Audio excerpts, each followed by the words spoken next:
서울청에서는 그러면 올해 인파 운집 안전사고 예방을 위해서 기동대를 배치했습니까? 어디 할로윈에? 예, 올해. 아까 말씀드린 대로 올해는 마약 배치했습니까? 아닙니까? 그것만 대답해 주세요. 인파 관리를 위해서는 배치하지 않았습니다.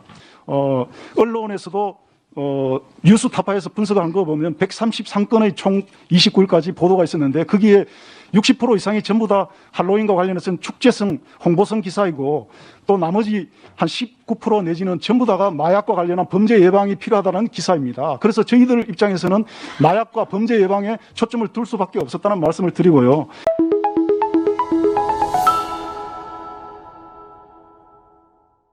서울청에서는 그러면 올해 인파 운집 안전사고 예방을 위해서 기동대를 배치했습니까?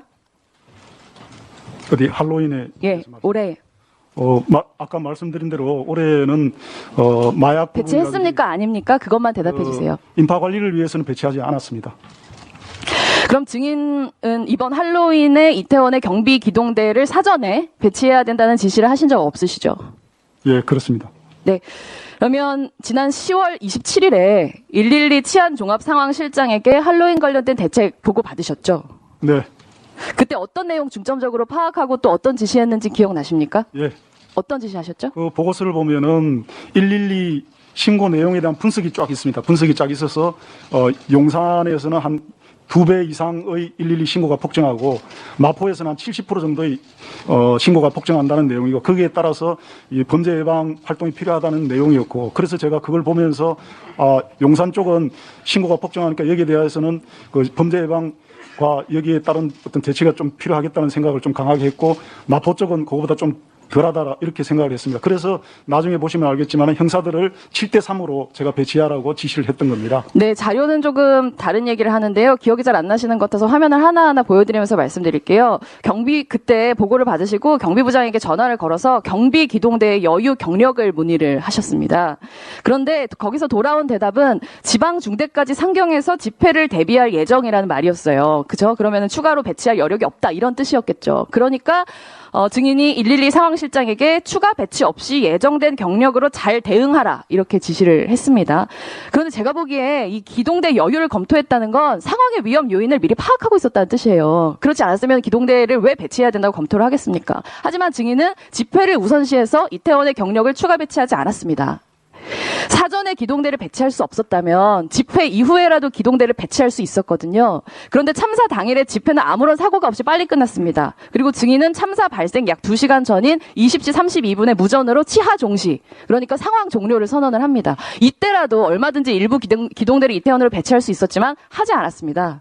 안전사고 위험을 사전에 인지해서 기동대 배치를 검토했음에도 불구하고 나중에 배치를 할 수 있었던 시기에는 이를 경시한 것입니다. 다시 27일로 돌아가겠습니다. 기동대 추가 배치 어렵다고 판단한 뒤에 형사과장에게 이태원 홍대 지역에 형사 인력 보강하라고 지시했다고 했잖아요. 그 이유가 무엇이었는지 지금까지 말씀 안 하셔서 제가 직접 화면으로 보여드리겠습니다. 마약 등 범죄 예방을 위한 가시적 경찰 활동을 보다 더 강화하기 위해서입니다.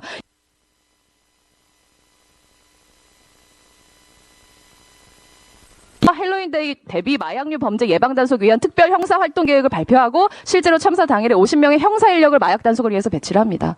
종합하자면 증인은 이번 할로윈데이에서 매년 예측됐던 다중인파 밀집으로 인한 위험을 명확하게 사전에 인지하고 있었어요. 기동의 여유 경력을 문의한 것이 그 증거입니다. 하지만 자기 판단을 통해서 인파 밀집으로 인한 안전사고 위험보다는 정권 퇴진 관련된 집회를 우선했고 마약 관련 가시적 경찰 활동에 훨씬 더 적극적인 지시를 내렸습니다. 그리고 그 안에 안타까운 159명의 죽음으로 이어졌습니다. 증인은 이에 대해서 잘못된 판단에 대한 잘못을 인정하십니까?